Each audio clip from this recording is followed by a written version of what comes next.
नमस्कार दोस्तों, आज की क्लास में एक बार पुनः आपका हार्दिक स्वागत है। ये क्लास हिंदी से संबंधित सभी परीक्षाओं के लिए है। आज की क्लास में हम हिंदी भाषा और हिंदी साहित्य के उन महत्वपूर्ण प्रश्नों पर विस्तृत चर्चा करेंगे जो बार बार परीक्षा में पूछे जाते हैं। तो चलिए हम आज की क्लास को शुरू करते हैं। जो साथी पहली बार चैनल पर आए हैं, प्लीज़ चैनल को सब्सक्राइब कर देना, बेल आइकन को प्रेस कर देना ताकि आने वाली हर वीडियो की नोटिफिकेशन सबसे पहले आप तक पहुँचे। तो चलिए हमारा आज का पहला प्रश्न है, मुंशी प्रेमचंद को उपन्यास सम्राट की संज्ञा किसने दी? आपके पास ऑप्शंस में है महावीर प्रसाद द्विवेदी, शरद चंद्र चट्टोपाध्याय, दयानारायण निगम या धनपत राय। तो इसका सही उत्तर क्या होगा? सभी लोग अपना उत्तर कमेंट बॉक्स में अवश्य दें। बिल्कुल सही। जिन साथियों ने ऑप्शन नंबर 2 बताया है उनका उत्तर सही है। ठीक है, मुंशी प्रेमचंद जी को उपन्यास सम्राट की संज्ञा शरद चंद्र चट्टोपाध्याय जी ने दी थी। हमारा अगला प्रश्न है, बंग महिला के नाम से कौन प्रसिद्ध है? आपके पास ऑप्शंस में है महादेवी वर्मा, सुभद्रा कुमारी चौहान, राजेंद्र पाला घोष या मृदुला गर्ग। तो इसका सही उत्तर क्या होगा? बिल्कुल सही। जिन साथियों ने ऑप्शन नंबर 3 बताया है उनका उत्तर सही है। बंग महिला के नाम से कौन प्रसिद्ध है? राजेंद्र पाला घोष, जो कि हिंदी की पहली महिला कहानीकार थी। ठीक है, कई बार परीक्षा में ये प्रश्न भी पूछा जाता है कि हिंदी की पहली महिला कहानीकार कौन थी? तो वो थी आपके राजेंद्र पाला घोष, जो कि बंग महिला के नाम से प्रसिद्ध है। हमारा अगला प्रश्न है, निम्न में से कौन सी रचना आदिकाल की नहीं है? आपके पास ऑप्शंस में है रामचंद्रिका, पृथ्वीराज रासो, दोहा कोश या पदावली। तो इसका सही उत्तर क्या होगा? आपको बताना है कि इनमें से कौन सी रचना आदिकाल की नहीं है। तब तक आप लोग मुझे ये भी बता दीजिए कि रामचंद्रिका की रचयिता कौन है? रामचंद्रिका केशवदास जी की रचना है। ठीक है, और पृथ्वीराज रासो चंद्रवरदाई जी की रचना है। किसकी है? चंद्रवरदाई की रचना है। और दोहा कोश किसकी है? सरहप्पा की रचना है। और पदावली विद्यापति जी की रचना है। तो चलिए अब आप लोग मुझे ये बताइए कि इनमें से कौन सी रचना आदिकाल की नहीं है। बिल्कुल सही। जिन साथियों ने ऑप्शन नंबर 1 बताया है उनका उत्तर सही है। रामचंद्रिका आदिकाल की रचना नहीं है, यह केशवदास जी की रचना है 1601 ईस्वी की। ठीक है, हमारा अगला प्रश्न है, भारतीय संविधान की 8वीं अनुसूची में कौन सी भाषा 2003 में जोड़ी गई? आपको बताना है कि भारतीय संविधान की 8वीं अनुसूची में कौन सी भाषा 2003 में जोड़ी गई। आपके पास ऑप्शंस में है सिंधी, मणिपुरी, कोंकणी या संथाली। तो इसका सही उत्तर क्या होगा? आप जानते हैं कि भारतीय संविधान की 8वीं अनुसूची में कुल कितनी भाषाएं हैं? बिल्कुल सही, 22 भाषाएं। तो बताइए 2003 में इनमें से कौन सी भाषा जोड़ी गई थी? बिल्कुल सही। जिन साथियों ने ऑप्शन नंबर 4 बताया है उनका उत्तर सही है। ठीक है, 2003 में आप जानते हैं कि 4 भाषाएं जोड़ी गई थी। कौन कौन सी थी? संथाली, और दूसरी कौन सी थी आपकी? बोडो, डोगरी और मैथिली। ठीक है, ये 4 भाषाएं जो है 2003 में संविधान की 8वीं अनुसूची में जोड़ी गई थी। हमारा अगला प्रश्न है, जी हाँ, 4 भाषाएं थी। कौन कौन सी थी? संथाली, बोडो, डोगरी और मैथिली, जो कि 2003 में जोड़ी गई थी। हमारा अगला प्रश्न है, उपदेश रसायन की रचनाकार कौन है? आपके पास ऑप्शंस में है जिनदत्त सूरी, शालिभद्र सूरी, जिनधर्म सूरी या धनपाल। तो इसका सही उत्तर क्या होगा? बताइए, उपदेश रसायन की रचनाकार कौन है? बिल्कुल सही। जिन साथियों ने ऑप्शन नंबर 1 बताया है उनका उत्तर सही है। ठीक है, उपदेश रसायन के रचनाकार जिनदत्त सूरी है और यह इनकी रचना 1143 ईस्वी की है। हमारा अगला प्रश्न है, निम्न में से कौन सी रचना ब्रजभाषा में रचित नहीं है? आपके पास ऑप्शंस में है कवितावली, कृष्ण गीतावली, दोहावली या जानकी मंगल। तो इसका सही उत्तर क्या होगा? आपको बताना है कि इनमें से कौन सी रचना ब्रज भाषा में रचित नहीं है। पहले हम ये जान लेते हैं कि ये चारों रचनाएं किसकी हैं? तुलसीदास जी की। बिल्कुल सही। चलिए अब बताइए आप लोग मुझे कि कौन सी रचना ब्रजभाषा में रचित नहीं है। बिल्कुल सही। जिन साथियों ने ऑप्शन नंबर 4 बताया है उनका उत्तर सही है। जानकी मंगल तुलसीदास जी की ब्रजभाषा में रचित रचना नहीं है बल्कि अवधी भाषा में रचित है। ठीक है, और बाकी ये तीनों रचनाएं जो है तुलसीदास जी की, ये ब्रजभाषा में रचित हैं। हमारा अगला प्रश्न है, संस्कृति के 4 अध्याय पर रामधारी सिंह दिनकर को कौन सा पुरस्कार दिया गया था। आपके पास ऑप्शंस में है ज्ञानपीठ पुरस्कार, साहित्य अकादमी पुरस्कार, व्यास सम्मान पुरस्कार या मंगला प्रसाद पारितोषिक। तो इसका सही उत्तर क्या होगा।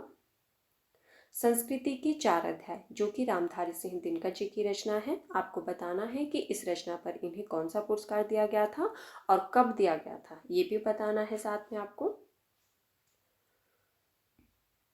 बिल्कुल सही। जिन साथियों ने ऑप्शन नंबर 2 बताया है उनका उत्तर सही है। साहित्य अकादमी पुरस्कार दिया गया था और कब दिया गया था, 1959 ईस्वी में। ठीक है, हमारा अगला प्रश्न है, साथियों अगर आपको क्लास पसंद आए तो प्लीज़ वीडियो को लाइक कर देना और वीडियो को ज़्यादा से ज़्यादा शेयर भी कर देना। हमारा अगला प्रश्न है, विश्व हिंदी दिवस कब मनाया जाता है। आपके पास ऑप्शंस में है 21 फरवरी, 10 जनवरी, 14 सितंबर या 10 अक्टूबर। तो इसका सही उत्तर क्या होगा, बताइए। विश्व हिंदी दिवस कब मनाया जाता है। बिल्कुल सही। जिन साथियों ने ऑप्शन नंबर 2 बताया है उनका उत्तर सही है। विश्व हिंदी दिवस कब मनाया जाता है, 10 जनवरी को। हमारा अगला प्रश्न है, राजभाषा आयोग के प्रथम अध्यक्ष कौन थे।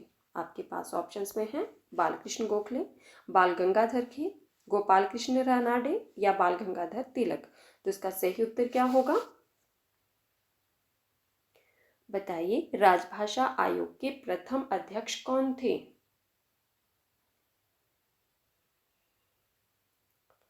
बिल्कुल सही। जिन साथियों ने ऑप्शन नंबर 2 बताया है उनका उत्तर सही है, बाल गंगाधर खेर थे। ठीक है, शॉर्ट में हम पढ़ते हैं बीजी खेर। ठीक है, और क्या बोलते, राजभाषा आयोग का प्रथम जो गठन हुआ था वो कब हुआ था, 7 जून 1955 ईस्वी को।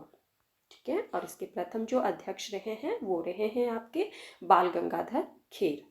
हमारा अगला प्रश्न है, प्रेमचंद जी ने चौगाने हस्ती उपन्यास का हिंदी रूपांतरण किस नाम से किया। आपके पास ऑप्शंस में है गबन, वरदान, रंगभूमि या सेवा सदन। तो इसका सही उत्तर क्या होगा,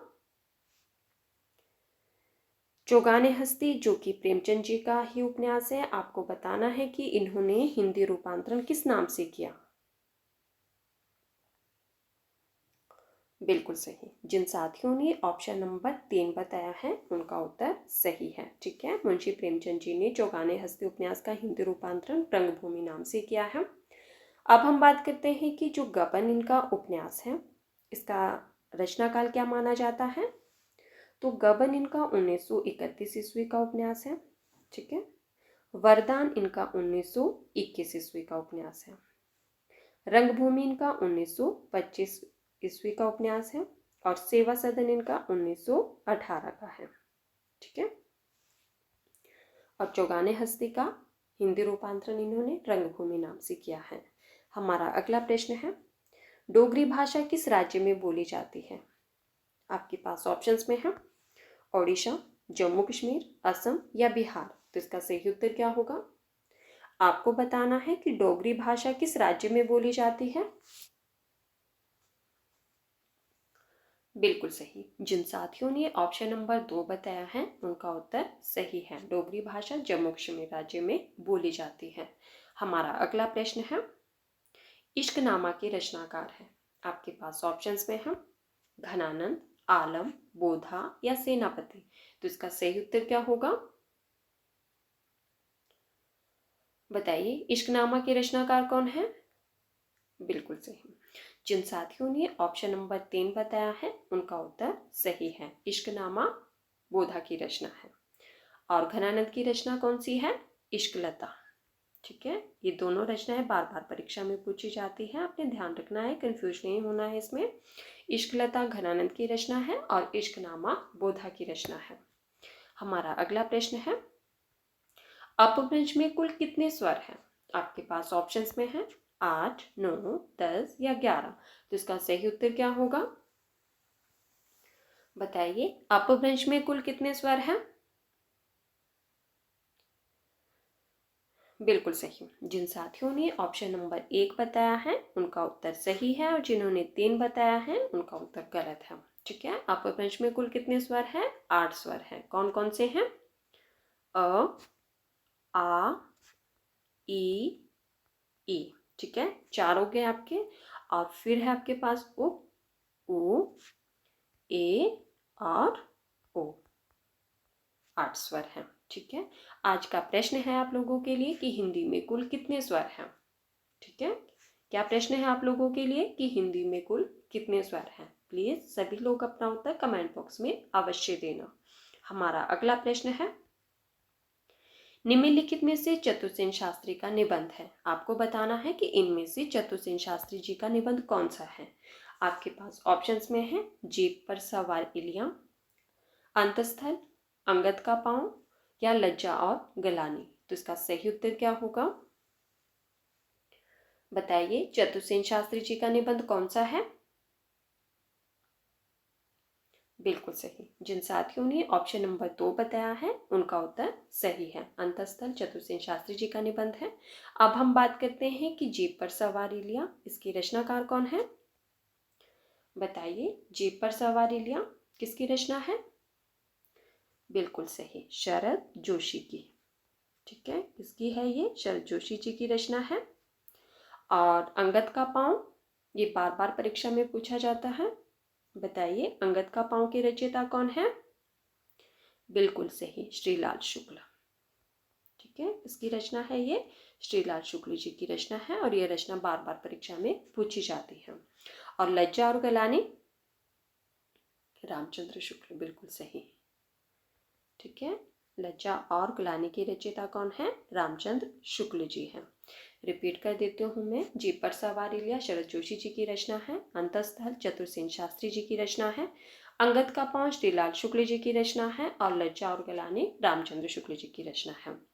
और हमारा आज का लास्ट प्रश्न है, चरणदास चोर किसकी नाटक कृति है? आपके पास ऑप्शंस में है हबीब तनवीर, नागबोडस, मुद्रा राक्षस या पांडे बेचन शर्मा ओक। तो इसका सही उत्तर क्या होगा? बताइए, चरणदास चोर किसकी नाटक कृति है? नाटक विधा की रचना है, और इसके रचनाकार कौन है उनका नाम बताना है आपको। और साथियों, अगर आपने अभी तक वीडियो को लाइक नहीं किया है तो प्लीज़ वीडियो को लाइक कर दो, और वीडियो को ज़्यादा से ज़्यादा शेयर भी कर दो। बिल्कुल सही। जिन साथियों ने ऑप्शन नंबर 1 बताया है उनका उत्तर सही है। चरणदास चोर के रचयिता कौन है? हबीब तनवीर। ठीक है, तो साथियों, ये थे आज के हमारे कुछ महत्वपूर्ण प्रश्न जिन पर हमने चर्चा की। अगर आपको क्लास पसंद आए तो प्लीज़ वीडियो को लाइक कर देना, और वीडियो को ज़्यादा से ज़्यादा शेयर भी कर देना। जो साथी पहले बार चैनल पर आए हैं प्लीज़ चैनल को सब्सक्राइब कर देना, बेल आइकन को प्रेस कर देना, ताकि आने वाली हर वीडियो की नोटिफिकेशन सबसे पहले आप तक पहुंचे। और जिन साथियों ने इससे पहले वाली क्लासेस को नहीं देखा है, आप चाहे तो प्लेलिस्ट में जाकर देख सकते हैं। ठीक है, धन्यवाद। मिलते हैं अगले क्लास में।